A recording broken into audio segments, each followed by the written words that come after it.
This is the Wake Up Riff.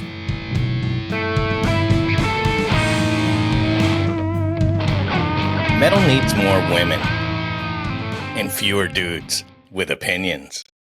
Because gatekeeping isn't just a meme, it's still an epidemic. And if you think the scene is doing just fine, congratulations on being part of the problem. You pausing for dramatic effect? All right, metal family. Let's talk about something real. Not riffs, not gear, not your sweet vintage Venom patch.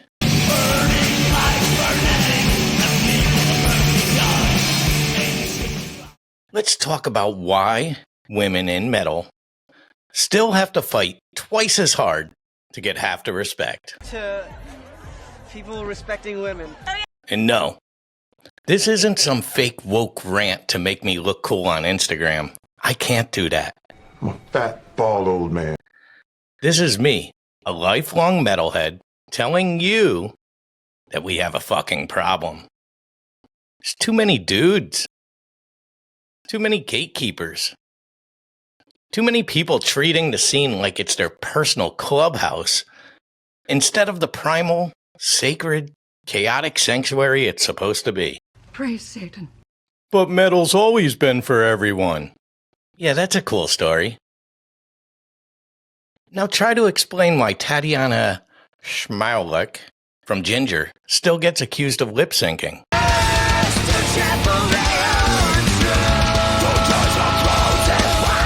Tell me why Courtney LaPlante has to prove herself over and over while dudes in cargo shorts and monster hats call her cringe.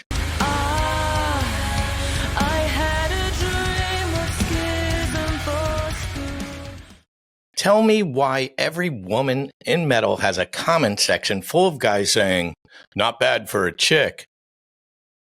Let me ask you something. When's the last time you saw a local show with a woman on stage? How many of your favorite bands feature women outside of the vocalist? And how many women do you know who used to be in the scene but left because it was a non-stop gauntlet of bullshit? I'll wait. And before you cry, "Not all men," that's cool. Prove it. Call it out when you see it. Book diverse lineups. Share music that doesn't look like your high school garage band.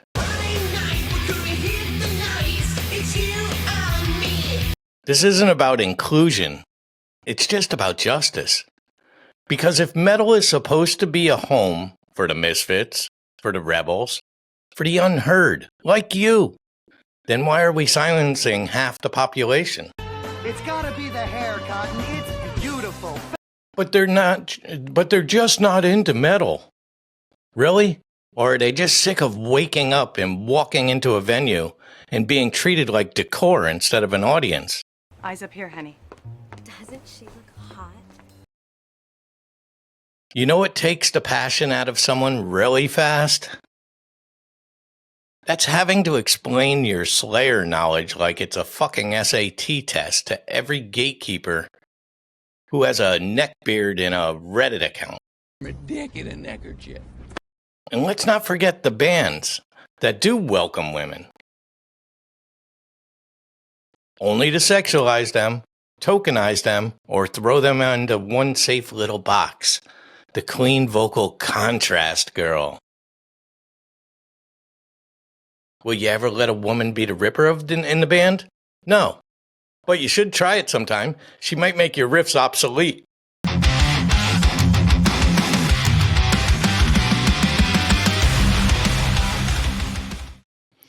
Metal is supposed to be dangerous, not predictable. If you want metal to survive, if you truly want the scene to thrive,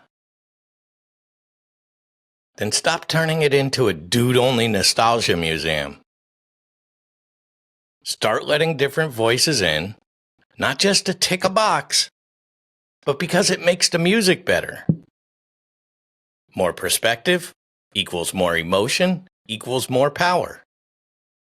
And if you don't want more power in your metal, what the fuck are you even doing here? This is That's what happens when you dummies try to think. So yeah, this episode might piss you off, but that's what the Monday Morning Riff is for. Good. Because if you're more angry at this podcast than you are at the toxic shit happening every day in your scene, you're not defending metal. You're just defending your comfort zone. And metal was never meant to be comfortable. My boy's wicked smart. This scene needs more women. Period. Not as guests, not as novelties. As equals, as leaders, as the fucking headliners. And while we're talking about who belongs in this scene, let's just be clear. It's you. You do. So if you're listening right now and feeling like an outsider, if you're struggling, numb, on the edge, feeling like you're screaming into a void no one hears, I do. I hear you. Metal is for the broken. It's for the heavy-hearted. The ones who've stood on the edge of the abyss and still showed up for the show. So here's the truth. You are not a burden. You are not alone. And you are not too much. But if the darkness is screaming louder than the music, do me a favor and reach out. Reach out to a friend, a crisis line, a band you love. Just a fucking stranger who listens. Because despite all the chaos, all of the noise, this scene is full of people who will fucking fight for you. But you gotta let them in. In the United States, you can call or text 988 for the Suicide and Crisis Hotline. Suicide prevention is a very important thing to me. Anywhere else you live, look it up.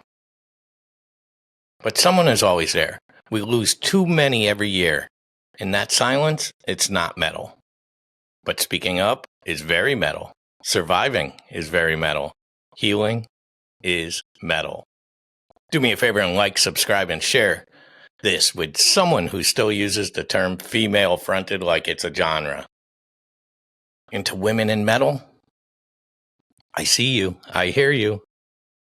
I believe in you. And you don't need fucking permission, but you could be damn sure you have my support. To anyone barely hanging on, don't give up. Not now, not ever. Fight, baby, fight through it. I'm Fred Carroll for Headbangers History. Every riff tells a story. Go make sure yours gets told. I'll see you again soon. Into one of my favorite subs out there, mostly crazy all the time. Shut the fuck up. Go pound sand, motherfucker.